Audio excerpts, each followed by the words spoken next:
come to you from an unknown location, at the foothills of the Appalachian Mountains, bringing you the unknown. Welcome to another spine-tingling episode of Paranormal 411. Your hosts are David Reagan and Jason Scott, and together, they dive headfirst into the mysteries that lurk just beyond our understanding, featuring notable experts ready to share their insights into the world of the strange and unknown. So pull up a chair, pour a cup of something warm, and prepare to be enthralled. Here at Paranormal 411, we're not just a radio show, we're a community of truth seekers, adventurers of the mind, exploring the boundaries of the known and unknown. We invite you to join us, to share your thoughts, your experiences, your questions. Whether you've had your own encounter with the supernatural or you're simply intrigued by the inexplicable, we want to hear from you. So, don't be shy. Drop a comment and let's unravel the mysteries of the universe together. Buckle up as we journey beyond the veil of the ordinary, into the heart of the extraordinary. This is Paranormal 411, where the inexplicable meets reality and imagination takes flight. Stay tuned and remember, in the world of the paranormal, nothing is as it seems.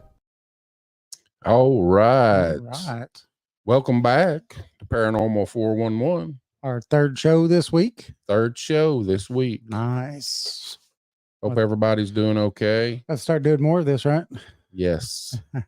Well, we'll say third show. It's always 3 shows now, but Yeah. third guest this week. Right. And this is going to be fun. It is. Remember, we have a new book out. East Tennessee Hauntings and Lore, Edition 2. You can find that on Amazon. You could also go to paranormal411.org. There's a link right there. You just click on it. Takes you straight to the book. Got a hardback and a paperback version. Right, Jason? Oh, yeah. Definitely check it out. Check it out. It's nice. Remember, we're on all of your favorite podcast platforms. We're on YouTube. We're on Facebook Live right now. We are on Spreaker. We are on X.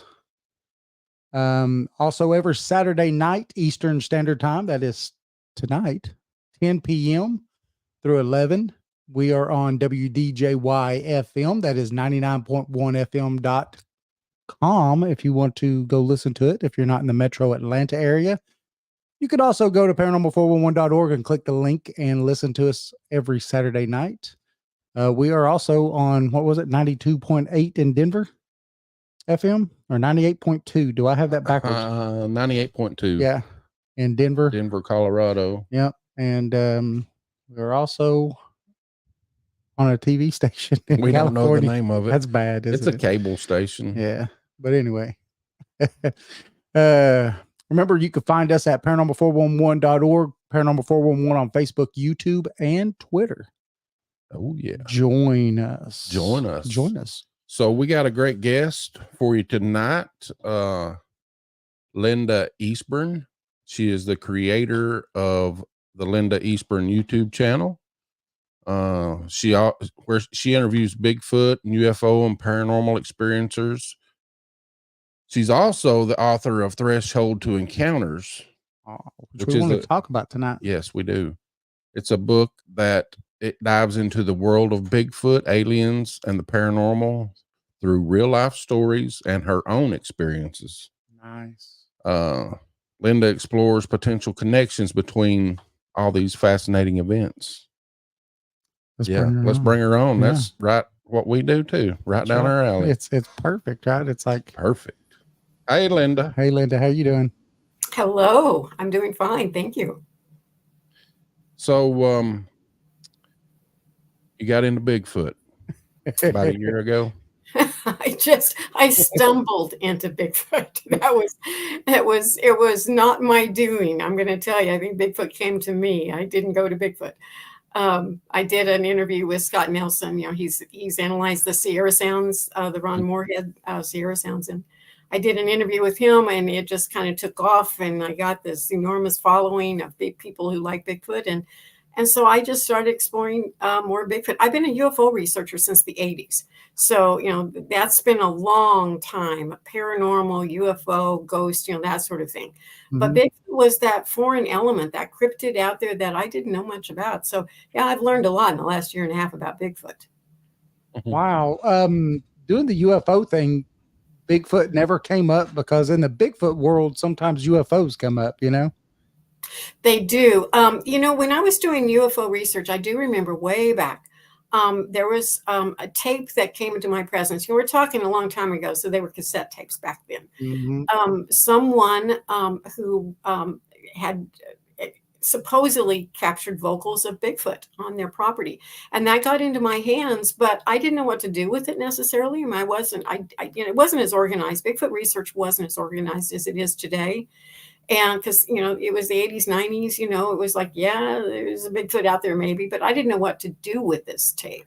So it kind of came to my attention back then, but I didn't realize that there was such a strong connection between the UFO community, not the community so much, between UFO research and the evidence there, and that Bigfoot is really tied into that somewhat. I wasn't aware of that until I started doing the interviews. And the more the interviews I did, the more that I realized it's like, hey, a lot of this is sounding like the same types of experiences that I found in the UFO research, and also the ghost hunting activities that we were doing, the paranormal activities. There's just a lot of overlap. And I started thinking, well, is there maybe some type of a connection between them? And that's what birthed the book, Threshold to Encounters. So that's awesome. So is it trying to go along the line? Because I know a lot of people are kind of talking about it where they think that maybe there's a possibility that all these things intertwine and connect somehow. Well, it's hard to say for sure. I just started noticing a lot of similarities, like batteries draining. When people are out there doing UFO research, batteries are draining. When people are doing Bigfoot research, oftentimes batteries are draining. It's like, well, something's going on between these two elements that, causing the same thing. Another thing I started noticing with the ghost, and that was a harder thing maybe to bring into the whole phenomena, but people that I know were trying to contact the dead or contact ghosts, it would always start, with that knock, knock, knock kind of thing, in the house, when they would begin to have some kind of contact between this other element of ghost. And then I started listening to all of the wood knocks, and we assume they're wood knocks in the forest, but still it's a very similar sound that people are hearing when they start having some kind of knowledge of these things. So we don't know for sure if those parallels are connecting or if they have absolutely nothing to do with one another, but there are certainly some similarities. Yeah. I think, for me personally, I think it's all connected together. You got investigators today that's just in Bigfoot investigations. Most of them now are using ghost hunting equipment. I mean, I see that a lot. Well, I mean, I've had this bright idea. I haven't seen anyone else do it, but we're about to build our own SLS camera, and we're going to film it and stuff so we can show other people how to build their own, so they don't have to go out there and pay $500 for one. But it's almost like a LiDAR type technology, and I think that would aid in a lot of that too. Yeah, I can imagine it would. Yeah. So I'm excited about that. So the book, what made you decide that you wanted to go ahead and just write the book? Well, I recognized that a lot of people were encouraging me, to do so, because I had so many interviews under my belt at that point in time, and probably had access to a lot of variety of interviews. Also, always being asked to go out and speak at events and to present this information. And sometimes the best way to organize information is to just put it on paper. And let people know that it's really there. That there's a band of information that can be pushed together. So the book came forth from that. It's like a lot of years. It covers a lot of research from all of my years in the UFO field, paranormal field, and then most recently Bigfoot. But it also gets into some of the philosophy of what might be happening behind the scenes, whether it be, different dimensional elements. Also, I have just this really weird story to share. This happened to me way back in the 90s, but I was teaching hypnosis and really didn't know a lot about some of the subject matter that I know now. But I was teaching a hypnosis course, and there was a man that showed up at my house. He was very educated. He had seemed a little like leery of telling me enough stuff. But anyway, this was a large class, so I was doing like an extra kind of practice night on Sunday nights. So one Sunday night, he was the only one that showed up. And he started asking a lot of questions about mind control. And it's like, I don't really know a lot about mind control. But he seemed to think that hypnosis might be help him somehow to kind of dislodge some things that had happened to him in the past. But his story went like this, and he told it in little segments and seemed to be very leery about, telling more. But he got married back east, and he was in a very prominent, very wealthy family, old money kind of family. He was, because he was married to this woman, the family brought him into this secret organization, and he would not mention the name of it. He said, if I told you, you would recognize it, but he would not say what it was. So somehow this organization took him up the ranks really, really fast into the highest, most occult levels of it. Because he was married to one of their daughters. And so anyway, he ended up in this high-ranking position. But at that level, they were doing some really weird stuff. They were projecting to him and see if he could receive this information somehow. And apparently it worked. Apparently he was totally indoctrinated into the ability to receive these projections from them. But he came back, he got a divorce, he moved back here to Missouri. And he was at my class, and he was saying, that they were still projecting this stuff to him. He was seeing friggin' UFOs in the sky. He was seeing aliens in his house. He was seeing all kinds of things. And he felt like they were still projecting this stuff to him, but it was like it was real. It was three-dimensional, and he could perceive it just like normal, natural stuff. And as he's telling me this, I'm not really a paranoid person. I've never been really afraid of, anything that I do or being intimidated too much by anything. But that night that he was sharing all this information with me, because he was kind of start, stop. And he was very leery about going further and telling me more. Suddenly I started thinking, wait a minute, is he here giving me this information because he thinks I need to know it, or because somebody thinks I need to know it? Or is he really asking me to help him with this mind control issue that he's dealing with and wants to dislodge this receptivity of these UFOs that are, all around him?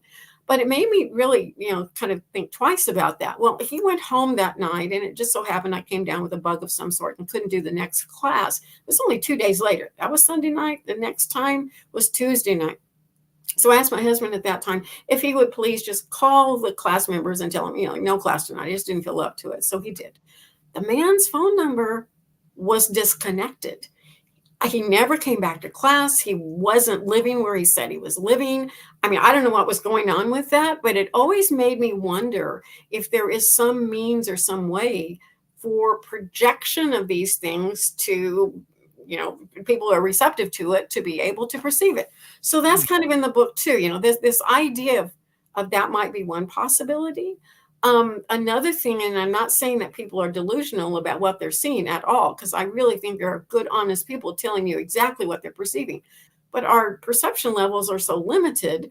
It's like I remember watching this video not long ago of these basketball players, and the assignment was to watch this video, and there were 3 in black t-shirts and 3 in white t-shirts, and they were throwing the ball back and forth. And the assignment was to count how many times the one in white t-shirts throw the ball back and forth. And, you're watching this, you're trying to count, your focus is there. And at the end of it, they said, okay, how many people saw the gorilla walk across the screen? It's like, who saw the gorilla? Nobody saw the gorilla. Of course, we didn't see the gorilla. We were counting balls, right?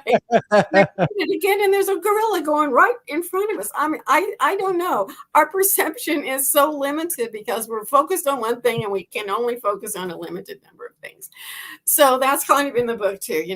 There could be so many elements to what we're dealing with here, in other words. And I go into a lot more than just those two, but those are 2 examples that I cover in the book. That's pretty good though. The gorilla. It was It's like a subliminal message. Like, you used to see on, they would, if you're watching a movie and it would come Eat on the screen, popcorn. eat popcorn. Yeah. Drink Coke. Yeah. Yeah. Well, I don't know. That's pretty neat though. You know, at an early age, I have always been able to see ghosts and spirits. It's just been something that's been a part of my life ever since I was 3 years old, and continues to be part of my life and stuff. But, you know, so when it comes to like hauntings and ghosts and spirits and things like that, you know, I've always known that they've existed. I've always known that they were there. I've always perceived them as real. I mean, I see them as corporeal as I do Jason right here. You know, I mean, they look like real people in my room. That's what scared me when they used to appear in my bedroom when I was 3 years old, was that I'd wake up and there'd be 3 people standing in the middle of my bedroom, just staring at me. You know, it wasn't that I thought they were ghosts. It's just 3 strangers are standing in my bedroom, staring at me. So, you know, that's kind of what got me doing this kind of thing, looking into all the strange and the unknown and the paranormal and going on. You know, it's like a gateway drug, I guess. You just get further and further down that rabbit hole. What kind of got you into it? Because I guess you started out in the UFO. Was that with any particular group or? No, actually, there was a flap of UFO activity in my area. And at that time there was a group meeting, and I started going to that, and I just got really involved. I was already in hypnosis. So, and, you know, that was kind of the heyday of a lot of the books that were coming out about regressions with abductees, you know, UFO abductees. And I really wanted to get involved with that. So I started going to the group, and I introduced myself, you know, as a hypnotist, and I would be more than happy to work with these people as research. And so I did. And I got some really scary firsthand experience in doing hypnotic induction with people who felt like they'd had contact or been abducted by aliens. So that kind of pulled me into that arena early on. Wow. See, that's fascinating. Yeah. So it was scary. It was a scary adventure because the first person I really took under hypnosis, they went through such trauma in that event. It was just like I wasn't sure how to move through that. I learned as, you know, time went by, and we did make it through that one just fine. But it was so much more dramatic than, you know, people who just want to lose weight or quit smoking or, you know, something like that. Those are not traumatic events. But this was it was really tremendously scary for that person. Yeah, because I mean, to them, they're actually reliving that exact moment again. So I guess it would be, huh? Yeah. Yeah. I don't know. I don't know if I could ever do the hypnosis thing. I don't know if I want to remember things that I've forgotten. Yeah. Can you talk about any of those cases that you did, like in Sure. detail? Yeah, I can share some information without sharing names, of course, but one person felt like they had been abducted. They remembered a night when there was a light at their house, came through kind of through the bedroom window, and they could see, you know, eventually in the hypnotic session, they could see aliens around them. They felt like there's something more happened that night. They had been abducted, taken on a ship, and the exam was really very, very scary for this person. But, you know, they made it through and came back. But at the end of that abduction, they were also told that they were going to be aiding and assisting, that there would be a point in time when all the ships would come down. They would put them on they would help other people find the ships and get on the ships and be lifted off planet. And that would be, you know, during some kind of a disastrous situation here on the earth. And that person took that to heart. I mean, they really truly believed that that was a mission of theirs. And, you know, whether it will happen or not, I don't know. But that was something that they certainly believed would and could. So kind of like a Noah's Ark type situation, save people so they can bring it back.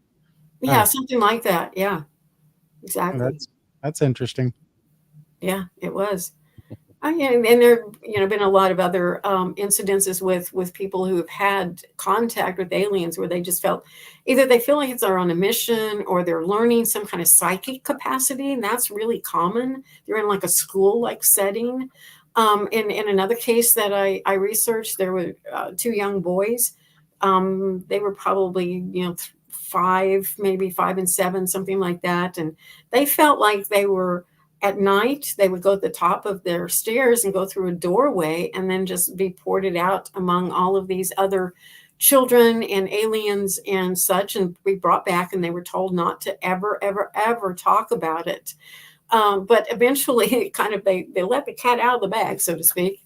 And their parents found out, and their parents were like, there's no door at the top of those stairs, So these boys, but they both had the same memory. They both had the same memory, also, not only the door at the top of the stairs, but also that both of them remember being together and going out and having all these experiences in the middle of the night. So that was really odd, but yeah, it's not uncommon. Doing hypnosis, coming from that background, I do know that minds can kind of join together and have a like experience internally, like it's a mental experience or an emotional experience together, without physically actually being there. And I think that's probably what was happening with the boys. It was probably more of a cognitive experience that they were having. And those are very real too. They're kind of like dreams, but they're very real. Oh, yeah, that's crazy. It is. I had a recent experience in a dream. I mean, I've never had a dream so vivid, and it was about aliens. I had been sick for a little while, and I don't know. I had this dream that they wasn't little green men or nothing. They looked kind of like us, and they had came down, and I was going toward them, and one of them shot me with something that like paralyzed me, and I was laying on my back, and I was having a heart issue, like arrhythmia, and they put their hand on my heart, right on my chest, and told me that they was going to take me with them or something. And I told them, no, I can't, I've got this family. And they said, well, we're just going to show you all this stuff and blah, blah, blah. And it was just crazy. The dream was. And I reckon I'm fine now. The doctors got me all back in rhythm, and I haven't had any more alien dreams. But that was just a real. So I never hardly remember my dreams, but I remember that one. It's crazy. Have you ever had any worked with anybody that dreamed? And yeah, I've done a lot of dream interpretation, and I tend to be a little psychic myself, or quite a bit psychic actually. So I've had a few prophetic dreams that that came about that were kind of interesting, and I pay attention to my dreams because I think it's, if nothing else, it's just a way that our inner mind is processing our life. But sometimes, every now and then, it will be very prophetic. My earlier careers have been in real estate, and that's kind of my bread and butter. And used to buy a lot of investment properties. And it was really funny, but before ever seeing that house, you knew that we were going to go preview it and possibly bid on it at an auction, or maybe make an offer on the property. I would have dreams. The house I'm living in right now, I had a dream about this house before I ever saw it. And, it can tell you the floor plan, what the outside looked like, various features about it. It's just one of those things. I think our mind can travel kind of in our dreams to the future. And we can sometimes know things because of that. Yeah. I think when I was a kid, I think I had a past life, I guess, dream. I had more than one of them. I had them all the time. I was a weird little kid though, but I think, but it was actually on a Boy Scout trip, and I got my little pup tent. My stepdad got in his tent. And I was raised really, really, when I say strict Christian, we didn't even have a TV in our home or nothing. And so we had never watched any kind of war movies or anything like that to even give me the background to have a dream about what I ended up dreaming about that night. But I got in this pup tent, went to sleep, and I woke up because there was gunfire, and I could hear like what sounded like mortar shells or something falling and stuff. And when I looked down and saw myself, I was in like solid green, kind of like World War II. You know, that wasn't camo; it was just green. And I remember taking off running and jumping down and firing back a few times, and then just running. Now, this was at the time I lived out in West Texas, and so I was barefooted. And by the time I woke up, I think I was probably a good half a mile or so from where we was camping. And what woke me up was the fact that I had so many thorns and stuff stuck into the bottom of my feet. And then I ended up having to pick them out and limp back home or back to the tent. But that was the weirdest thing to me, because, you know, at the time I had no background in even knowing what any of that stuff was, but it was vivid. Like I could smell the gunpowder in the air. It was just real. It was real. And I almost think that it was reliving a past life myself. I really do. Yeah. Well, I definitely think we have past lives, and you know, and we can access those in some ways. Doing hypnosis, I did a lot of that type of regressive work. Oh, I might actually do something like that one day. Yeah. Past life regression. Yeah. I think So that'd be what fun. kind of experiences, like your personal experiences? Well, I know you're a UFO investigator at first, and then Yeah. I've had a few. I haven't had a lot of UFO sightings. I've done a lot of research in the field, but haven't had a lot of sightings. I did have one that was kind of interesting. I was, and it was early on in my UFO investigation. I was in the country, sitting in it was about 10 o'clock at night. It was dark out. I was sitting in a vehicle waiting for my husband to come to the car to leave. And he was in the garage, I think, with his brother or something. And so it took a little time. You know, I was sitting there about 10, 15 minutes. And it's all out in the country. So there was a road in front of the house, a gravel road. Across from that road was an open pasture field. And then above that was kind of high up a little bit was a tree line, you know, up above. So I'm just sitting there looking kind of up at the sky and everything. And there's this orange light that's just above the tree line. And at first I'm thinking, well, maybe that's an airplane or something. It's going to pass over in the sky. But it didn't. It didn't move at all. It just stayed stationary, which I thought was very odd. I knew there wasn't any, you know, the elevation over there it wasn't land. It wasn't another pasture or anything like that. I didn't feel. So I just watched it for about 10, 15 minutes. And then suddenly it just slowly goes down behind the tree line. Now that in and of itself wasn't much of anything. This was on a Saturday night. And so the next day, we were at some people's house for Sunday lunch, and they started talking about these animal mutilations, these cattle mutilations that had happened that night. And it happened right there in the field where I was looking at this orange light. And it also happened in the field at the farm to the left and to the farm to the right. Now, if I had not known these people personally, that animal mutilation would never have been public. It would never have been known.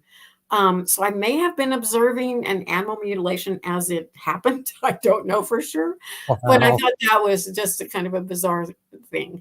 So yeah, that's really my own personal information. Others that I have researched, though, same person who lived at that house lived in another house, and one morning, super, super early, like 3 a.m, he was going to work, pulled out his driveway, turned left, saw this light way over in the distant eastern sky, and the road turned very shortly. There was a real sharp curve where he was going straight west, and all of a sudden, light is just illuminating everywhere. And like it's pitch dark. It's 3 friggin' in the morning, and light. I mean, everything is lit up, and he just stops. You know, turns his truck off. He's thinking helicopter. You know, with a spotlight on it. But he rolls down his window. There is nothing. There's no sound. He looks up. He gets out of the truck. You know, he's looking around. There is nothing to indicate where this light's coming from. So he gets back in the truck, and you know the light goes off, and he's looking. And there's no source for it. It doesn't look like anything flew there or flew away. So he gets back in the truck, of course, a little shook up, and drives on to work. And it was several years before he told anyone about this. it wasn't until I got involved in the UFO research and started talking about it that he began to open up and talk about that incident. And just a short distance from there was another case. And this, two women were walking down, it was just a county blacktop road. It was a T intersection. Someone passed them. They were just taking a walk down the road. Someone passed them. They knew. One lady turns around to wave at that person, and there is a craft in the sky. This is 4:30 in the afternoon. It's a silver craft about the size of an automobile. It's moving slowly, and it's really low in the sky. But by the time she got her friend's attention to turn around and look at this thing, it had passed over the from the T road. It passed over the road, went behind a grove of trees, and she couldn't see it. But once I started talking to her about this, she called her neighbor to see if maybe they were home and saw the thing too, because they would have a different neighbor to see because it would have been in their view. And they said, nope, they weren't home that night. It was a Thursday. They weren't home. But that Thursday night, back in the field, and we're talking country here. We're talking acres and acres and, maybe 2 miles back to another road. There's nobody back there and behind their house. There's no one in that field at night. There was a light sitting there on the ground that very same night that they saw that craft. So there's something was going on in that vicinity. Those were real close in proximity to one another. Wow. See, I don't know. That's, do you think that they're, these things are happening all the time? It's just, we're not always seeing, today's world, more people are too busy doing this right here and checking their phones and not really looking at. Our ancestors looked up at the sky, all the time. That's just what they did. Right. Do you think that that's why we don't see them as often as what they are actually there, is because we're just too busy doing other things? Well, I think I think that's often the case, but also I think they're really good at disguising themselves. They're behind clouds. They're just not visible. They're out, in the middle of the night when no one's seeing them, things like that too. But yeah, I think they're probably more prominent than what we realize. Yeah, they're probably. I know that they may not be visible to our eyesight either. I know that there was a show I watched where they seen the UAP just without IR. They didn't see it they had to look through the IR camera to find the UAP, and it showed up on camera and everything. But when they looked at it with their eyes, it wouldn't show up. And it was huge. It was a huge ball. Crazy. Yeah, I think I hear that in the Bigfoot world too. They're always looking through, night vision things and, and they can't see with the naked eye. But then when they're looking at it through specialized lenses, specialized cameras, there's all kinds of stuff. And the orbs and the lights, oh my gosh, it's like in the Bigfoot world, they're just everywhere. Yeah. I just interviewed someone the other day that talked about seeing 12 pairs of eye shine of Bigfoot. And it was some distance from them, but they could see it very clearly. And then this gigantic UFO ball of light goes swooping down and moves into this valley. And all 12 of those eye shines turn around, and they could hear them rushing down to meet up with that UFO in the valley. So there's some connection between these things. Yeah. See, that's fascinating because, a lot of people, when they take those, someone will call in and say, hey, I've got an experience, and they tell them, and then they'll tell them about the balls of light that they see or the UFOs or anything. A lot of times they stop, right? They won't even take that part of anything. And for me, if you leave anything out, then you're not doing good research. The research requires you to take every bit of that. And even whether you don't agree with it or not, And the Native Americans forever have talked about balls of light, orbs, and all these other things being with these creatures. And they also talk about them being in two worlds. They talk about them being of our world and of another, both spiritual and physical. And so I think that there's a good possibility they are with the aliens. I think there's probably a lot that we miss, a lot that we don't see and perceive. And like we were talking earlier, I think some people are more perceptive to that other world and are able to identify and see or feel or know. And I think there are some of these beings, certainly that's one of the things that ties them together, is like they kind of come and go from this denser, more physical world that we're in most of the time. But, we're tied to a spiritual world too. And I think it's just becoming more aware of it. Another thing that's in the book talks about, all of the legends and folklore of the past. In many of those, they talked about, nature spirits and nature beings. And in one case, it talked about, once you pass over and are able to perceive these things, you can't come back. You will always be able to see and perceive and be able to interact with them. So I think some people are just naturally capable of doing that. Yeah. Yeah. I mean, I know there's people who are tuned in to, like you said, a lot of different things, and they can perceive and see or hear. Like I've seen spirits my whole life, but I've never heard one talk to me. I've never audibly been able to hear one say, "Hey, David, how you doing?" or anything, nothing. I've seen them, but never heard them. So I'm just not perceptive in that way, so I can see how that would play a part. I think that a lot of other things play a part of it too, though. People are afraid of being ridiculed and all kinds of other stuff. So they'll just tune it out. They just don't want no part of it, whether they see it or not. They're just like, nope, it didn't happen. Nope. So, Linda, we're going to take a quick break, and when we come back, we can talk a little more about your book. That's okay. Sure. Okay. So we'll be right back. All right. We are speaking with Linda Eastburn. She is Linda Eastburn on YouTube channel. She interviews all the same type of people we do. So Yes. Definitely check her out. And she's got a book out called Threshold to Encounters. Sorry about that. It's Threshold to Encounters. And we'll be back right after this quick break. What if the world we know is merely a fraction of reality? What if there are forces, entities, and phenomena that exist just beyond our comprehension in the shadows of the unknown? Welcome to Paranormal 411, your gateway to the unexplained and the downright chilling. Imagine, if you will, a quiet, sleepy town tucked away from the hustle and bustle of the city. The locals tell tales of a house atop a hill where strange lights flicker and eerie sounds echo in the dead of night. Some say it's haunted, others claim it's a portal to another realm. Whatever the truth, one thing is certain: those who venture there are never quite the same. Or picture this, a clear, starry night in the heart of the desert. Suddenly a blinding flash cuts across the sky, a craft of unknown origin moving at impossible speeds. It hovers, then vanishes, leaving only questions and a sense of awe. Could it be visitors from another world, or perhaps a secret government project? These stories, these encounters with the unknown, are what we love here at Paranormal 411. Our mission?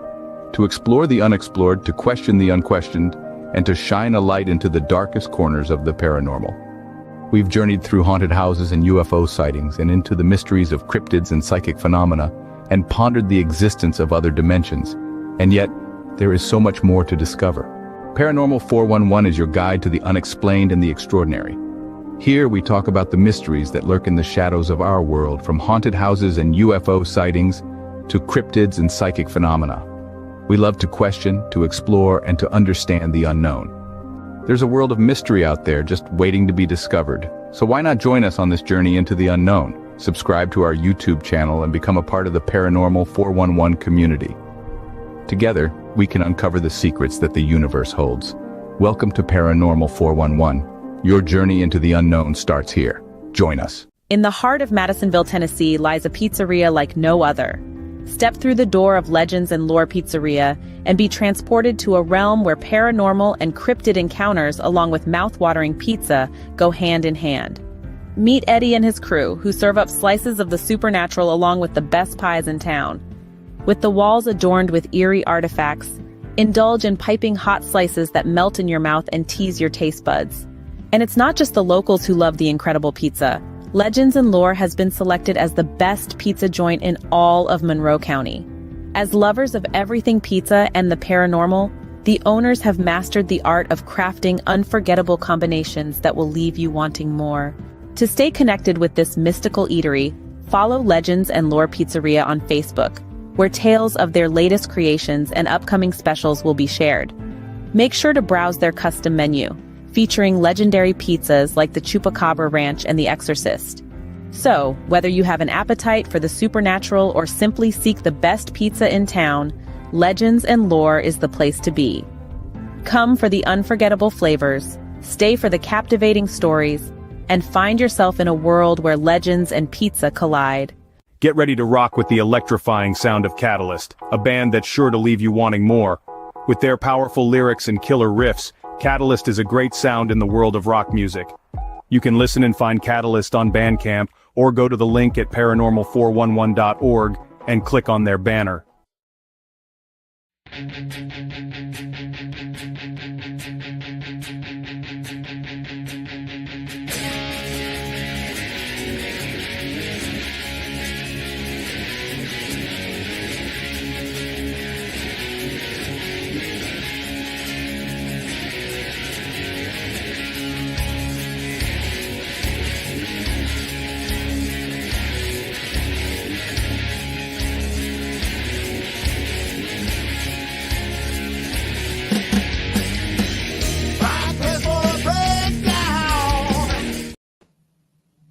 All right, we are back after that break.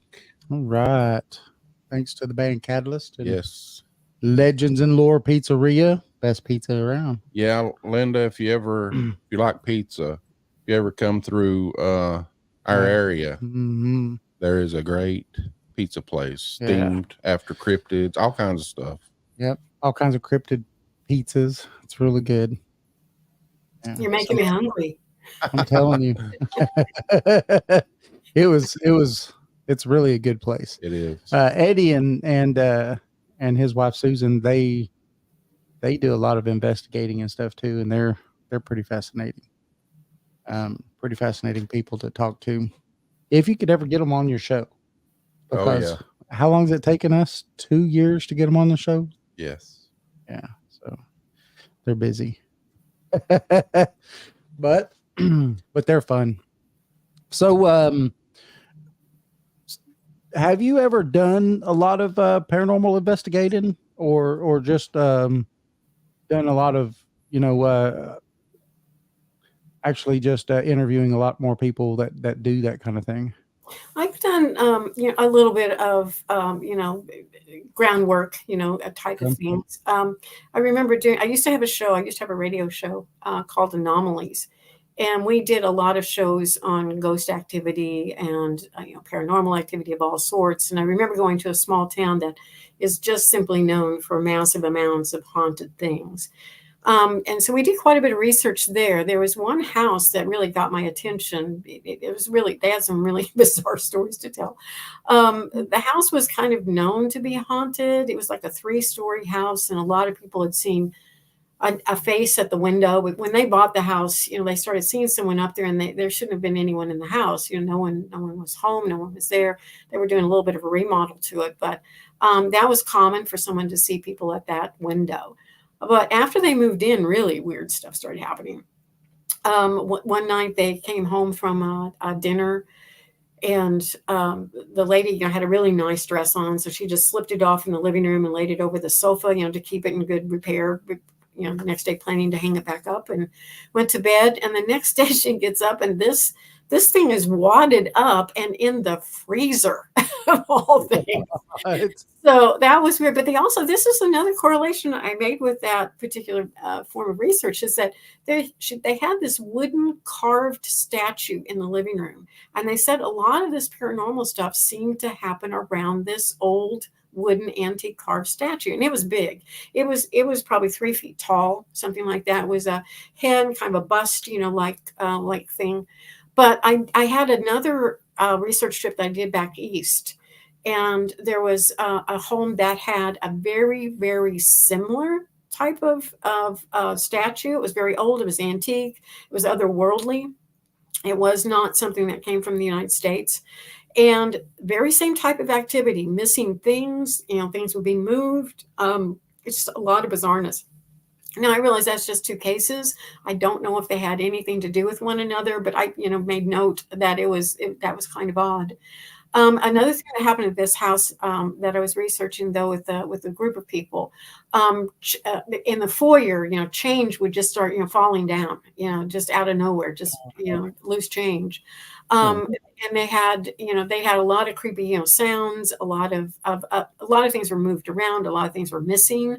It was just like one thing after another was happening in that house.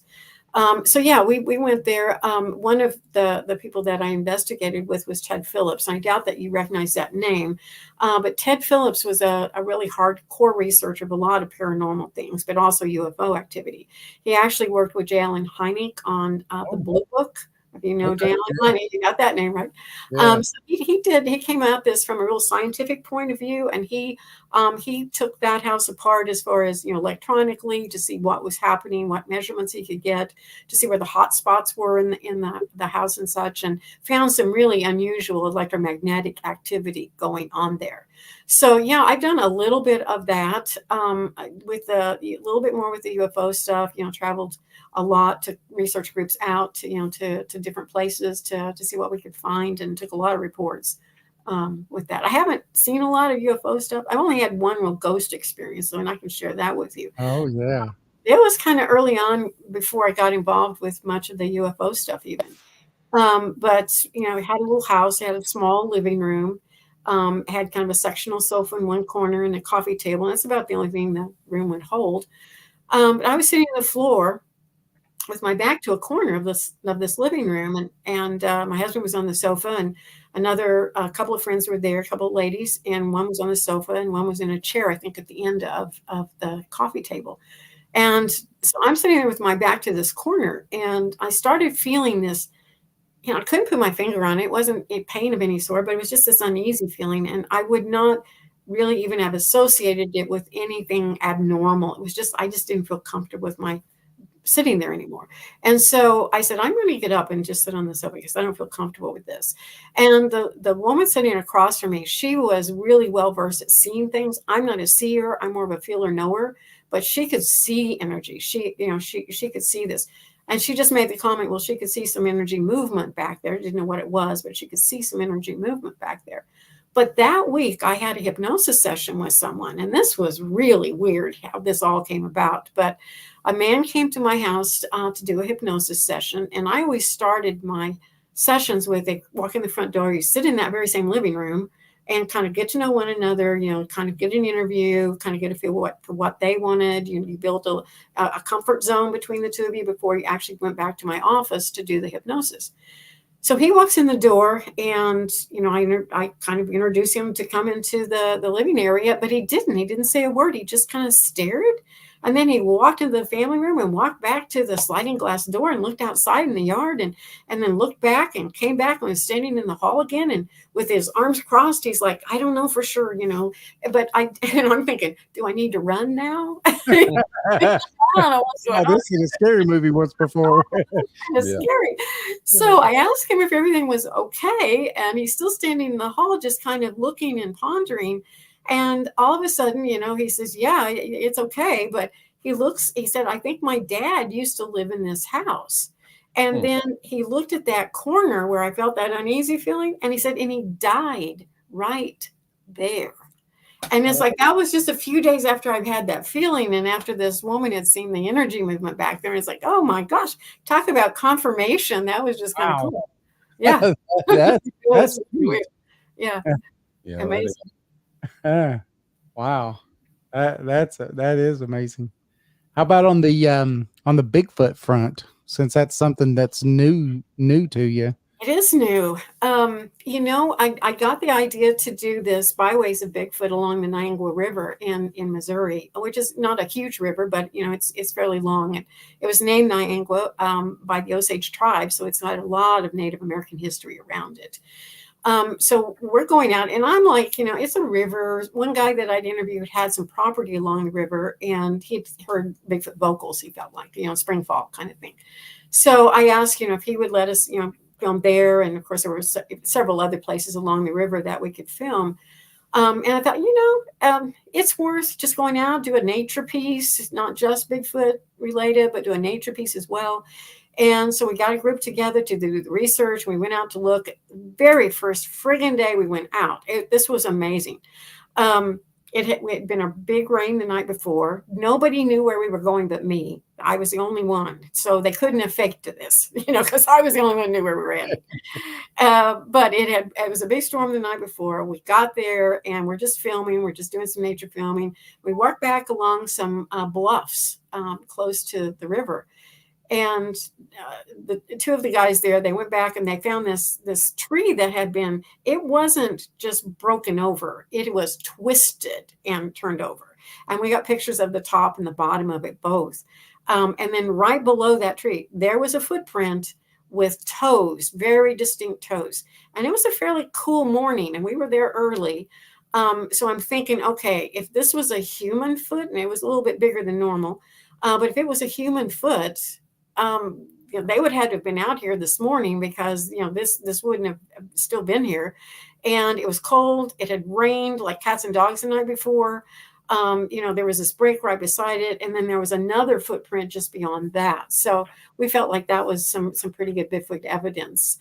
We also found on this private property a trackway, which put I think it was around 4 or 5 feet, between the footsteps of this trackway.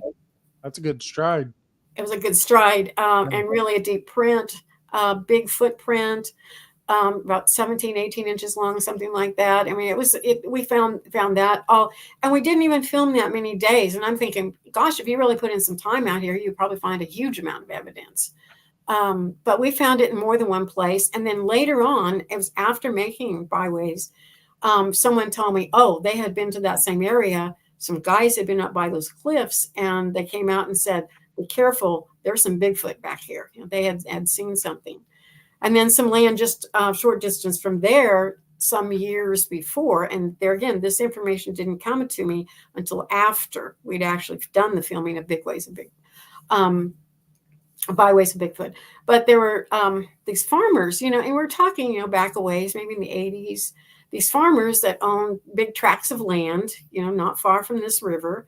And one of them just started asking the community if they knew if there was some kind of an animal got loose from a zoo or something, because he had been seeing these creatures out there that kind of looked like a monkey, kind of sounded like a monkey, real hairy creatures.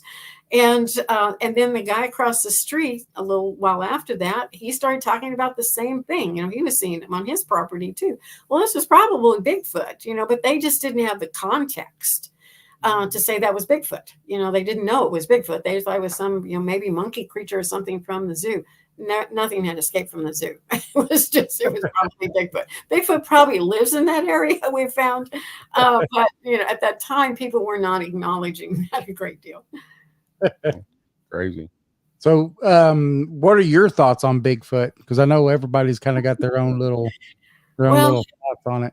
Yeah, when I first started, I just thought it was probably a normal, some kind of being, that because everybody was, talking about it like that. And then the more I started talking to people, they started talking about some really strange things these things do, like disappearing and cloaking and all of these strange lights, and then the battery draining and all of these weird things that were happening with Bigfoot, the mind speak, happening with them. Putting down footprints in snow, walking beside people when nothing can be seen there. It's just the footprints. So after a while, I started asking people about, orbs, paranormal activity. Have you seen lights or anything like that around Bigfoot? Have you seen any craft in the area?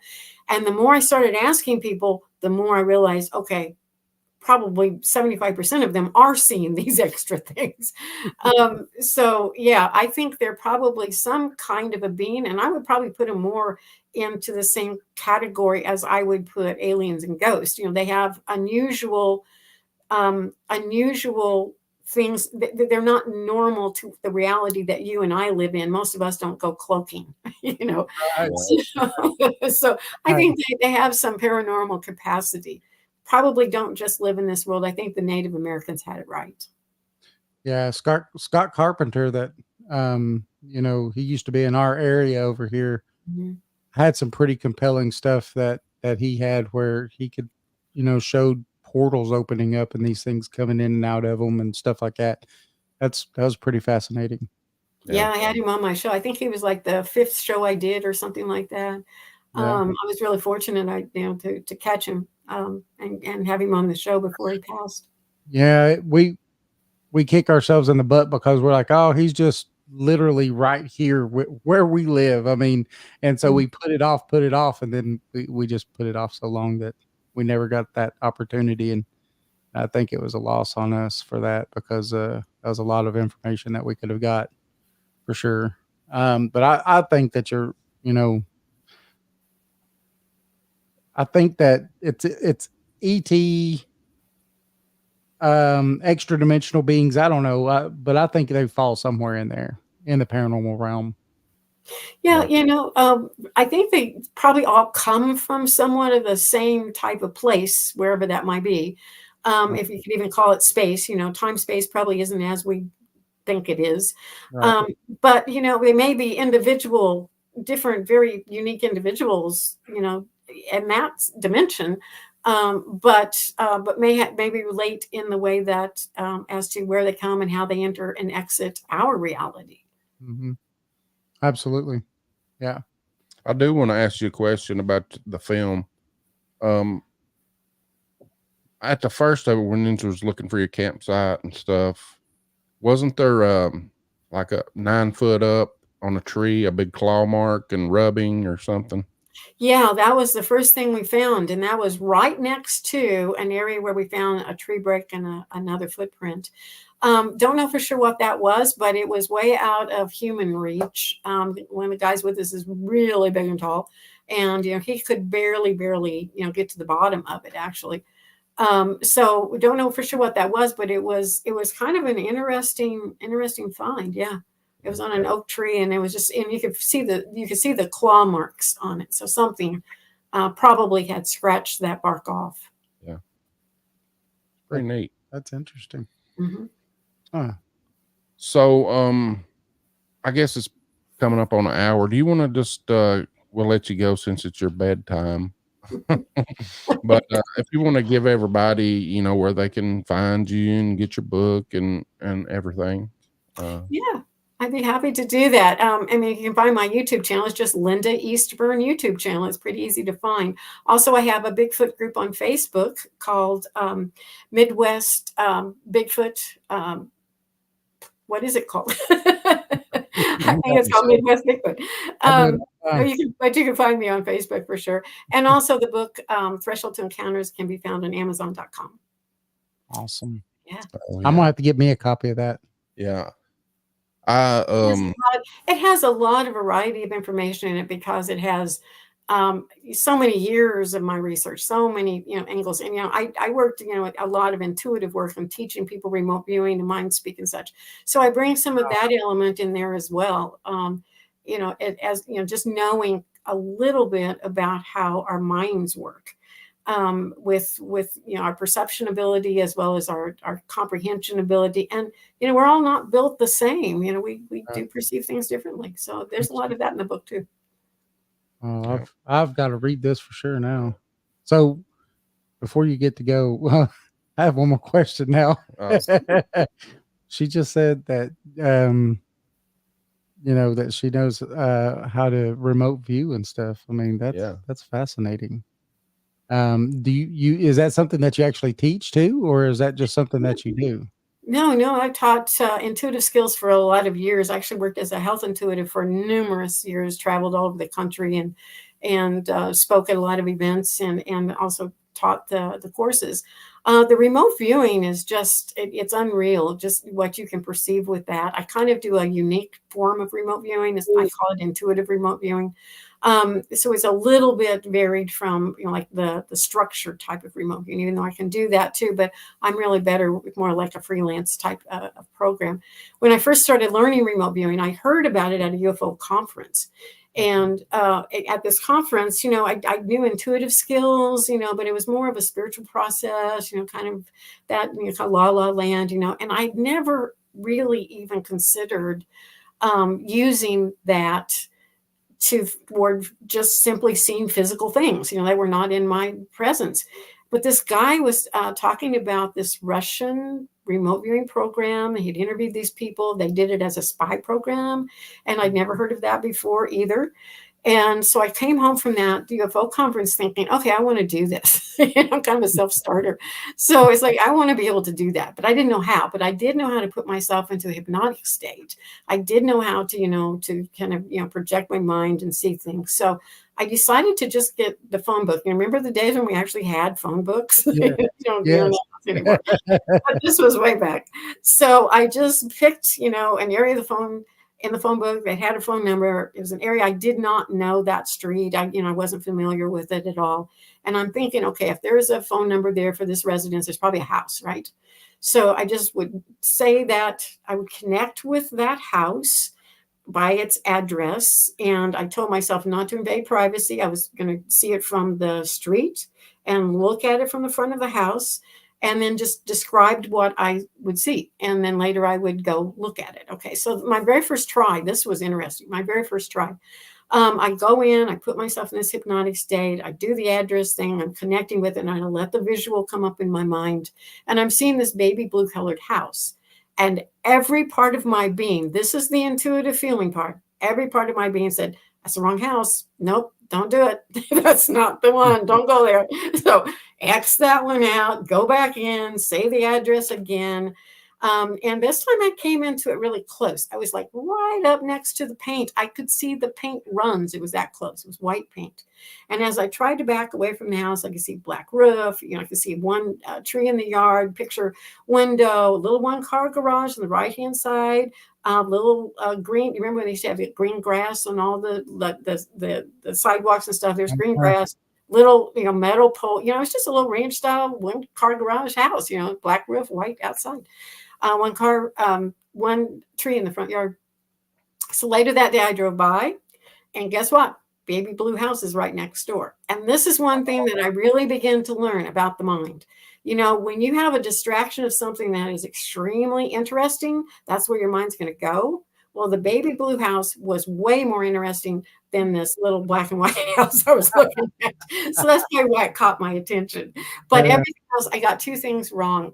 The garage was on the left instead of the right. And I saw white paint, and it was actually a very pale gray paint on the house. So otherwise, I got everything else right. And I started doing that weekly. I do 3 or 4 houses a week, and I go by and look at them. And I had about an 85% success rate in seeing those houses. So I knew I was probably pretty good at doing this. Right? Yeah. So that was a fun experiment of remote viewing. Oh, that's interesting. It was fun. Huh. We're gonna have to have you back on just to talk about that. About remote viewing. Yeah, I'm interested. I actually have a remote viewing app on my phone, and I haven't done it in a while. I recently stopped becoming I was an over the road truck driver for a long time, and I just recently stopped doing that. That's why we're starting to do 3 shows a week and stuff now. But before I'd go to sleep every night, this remote viewing program on the phone would give you some numbers. I think it's 5-digit numbers or something. And it's almost the same as like what you said you was doing. You just think about the numbers and nothing else, and just let whatever you wanted to come into your mind. Then you could draw on your screen whatever it is that you think that you saw, or write it on there, whatever it is. And then you'd hit the button, and then it would give you choices kind of what you think it could be, and then the probability that you think that you're right on it. And it's a pretty neat program. Yeah sounds like a good exercise. And you just have to keep it up. I've done pretty good with it so far. I'm definitely like in the 70% range or so usually on it. So, but yeah, it's fun. It was interesting. I think I heard about it on Coast to Coast or something like that, and decided I was going to download it. It's free. So, but Well, Linda, we want to thank you again. thank you, Linda, for coming on. Thank Yeah. you. We had a good time. Yes, we'll have It's to been do fun. it. Yeah. We'll have to do a whole 2-hour show. Yeah, Maybe we'll do it a little earlier. yeah. Jason's like, yeah. So, one more time, can you just tell everybody your I'm sorry. info? Yeah. Was that- It's Threshold to Encounters. You can find that on Amazon.com. Be sure to give me a good review if you buy the book, please. I appreciate that. And then my YouTube channel has, about close to 400 videos now of interviews with Bigfoot, alien contact, UFO, ghost. Mostly it's Bigfoot, but it's a little bit of everything. But a lot of those Bigfoot shows, don't let them fool you. A lot of that has a lot of paranormal in it too, because those people are having some really interesting experiences out there. You just find that on YouTube, Linda Eastburn YouTube channel. Awesome. All right. Thank you, Linda. Thank you. Thank You have you. a good night. All right. Oh man, that was a good show. It was. We'll have to Awesome. get her back on earlier so we can do a lot of everything. She does it all. Yeah. Remote viewing. Her show's a lot like ours, Yeah, but she but actually. we don't. But she actually does remote viewing. Yes. Yes. I'm interested in remote viewing. Yeah. I don't do remote viewing. I'm gonna have to go visit my sister in Missouri just so I Yeah. could go get hypnotized. That would be pretty cool. I've always wanted to do like a past life regression. So I think that would be kind of fun. As long as all the ghost stuff when I was a kid that scared the crap out of me, stays out of it, I'll be all right. But no, that was great. Remember, it is Linda Eastburn on YouTube. She interviews Bigfoot, UFO, paranormal experiencers, and she has that awesome book out, Threshold to Encounters. I'm definitely going to buy that book and absolutely leave her a good review. Oh yeah. So, and we thank you for coming on, Linda. Remember, Saturday nights, 10 p.m. Eastern Standard Time, we're on WDJY FM. That's 99.1 FM and the dial in Metro Atlanta. If you're not in the Metro Atlanta area, you could listen to us at 99.1fm.com or paranormal411.org. Click the link and you could listen to us. Remember, we are live every night that we stream. We stream live on Facebook, YouTube, X. We also stream on Twitter. Oh, Twitter and X is the same thing. What's Instagram? That's what it is. Instagram. And we're also live on paranormal411.org. If you're looking to find us, you can do that at paranormal411.org, paranormal411 on Facebook, YouTube, and Twitter. We're also on all of your favorite podcast platforms. Join us. And remember, we've got a book, East Tennessee Hauntings and Lore, Edition 2. Just came out right now. Just came out yesterday. So we want to thank everybody. Please leave us a good review too. We want to thank everybody for showing up and being part of this tonight. We'll see y'all on Tuesday for the Tuesday show. Tuesday 1 hour show. Everybody have a good night. Have a good weekend.